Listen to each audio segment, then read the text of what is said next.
Africa is the most wished-for travel destination in the world. Many, many people want to go to Africa. In fact, it's high on many people's bucket lists. But some people find it difficult or unachievable. Why is that? There are three major objections you'll run into, and they include the distance, the fear, and the cost. The distance is a bit of a strange one, a bit of a hangover from the days where it would take a long time to get there. And people think Africa is actually much further away than it really is in reality. For example, people don't think too much about, say, a Sydney or Melbourne to Los Angeles flight, about 14.5 hours. That's the same distance as Sydney or Melbourne to Johannesburg. It's actually quicker to go to Cape Town via some cities in Asia than it is to go to London via those same cities in Asia. It's very, very close, particularly nowadays with the Middle Eastern airlines opening up Eastern Africa to easy viewing.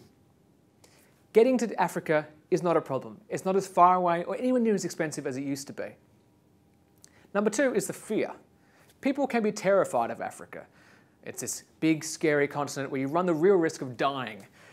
If only that was the case. There's a few things wrong with that, and there's a few reasons why people are afraid of it. Number one, they're afraid of people. And number two, they're afraid of animals. Speaking of animals, there's no real danger from the animals in Africa. If you are staying in a tented camp, the lions aren't going to tear down the camp in the middle of the night like cartoon-style claw marks looking for you, trying to eat you. The animals, I hate to say it, really aren't that interested in you. You're not part of their food chain. You're not part of their list. And they'll go out of their way to avoid you to protect themselves from danger. If you're in a vehicle in a private game reserve, these animals have seen the vehicle since the day they were very young. You're part of the landscape.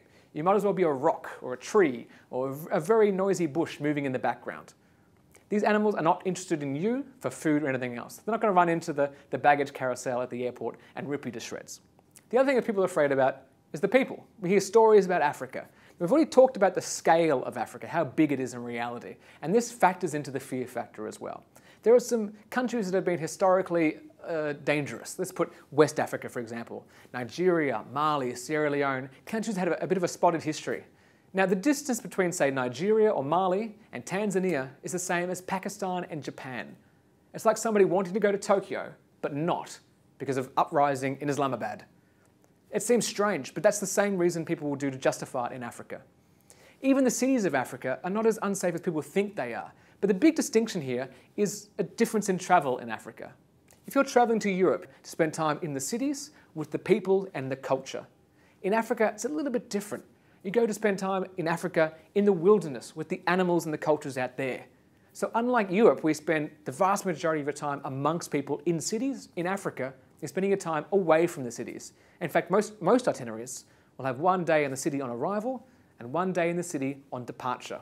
The rest of the time is in the wilderness areas, in the national parks, in the deltas, etc. There's also a bit of common sense that comes into this.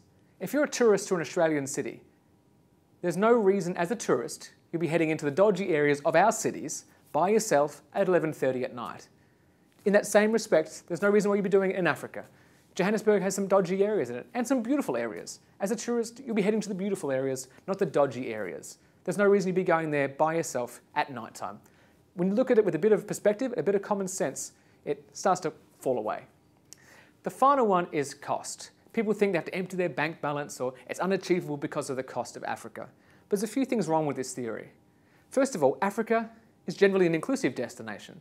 What that means is if you're heading to a lodge in a national park for 4 days, that lodge will provide you with your accommodation and your meals and your game drives, game walks, etc. That's part of that package. It's not like a four-day stay in a hotel in Europe where everything else is on top. If you're staying in Venice for 4 days, you're paying a premium for the hotel and $30 for a croissant and $10 for a coffee every single day on top of that. In Africa, you're not. You need a little bit of spending money, maybe for alcohol generally, or some souvenirs, but everything else has already been factored in. It's an upfront cost destination, much like a cruise would be. Once you're on board the cruise ship, you don't spend much money on much else unless you really wanted to. You can choose the 2-star, the 5-star, the 4-star, anything in between. So for example, $1,600 could get you a week in a private reserve with your meals and your game drives, everything included. That same $1,600 could get you 4 days in a private reserve, or 3 days in another private reserve, or 2 days in this one, or 1 night in this one. $1,600 can go many different ways depending on your budget and what appeals to you. Last but not least, there is a very vital difference between something being cheap and something having value for money. I think You'll be aware of this already. Price is only an issue in the absence of value. If you have to buy a television, generally you're going to buy the best value for money TV in there, the Sony that's on special. You're not going to buy the cheapest TV in the store because you recognize the difference between price and value. Africa is the best value for money destination out there because it's all inclusive and the experience it provides far outweighs the cost of it. In fact, the only thing you ever think about Africa and cost is after you come back, where am I going to get the money to go on another trip? That's what Africa is. So distance, danger, and cost. When you look at them with a bit of perspective, they tend to fall away.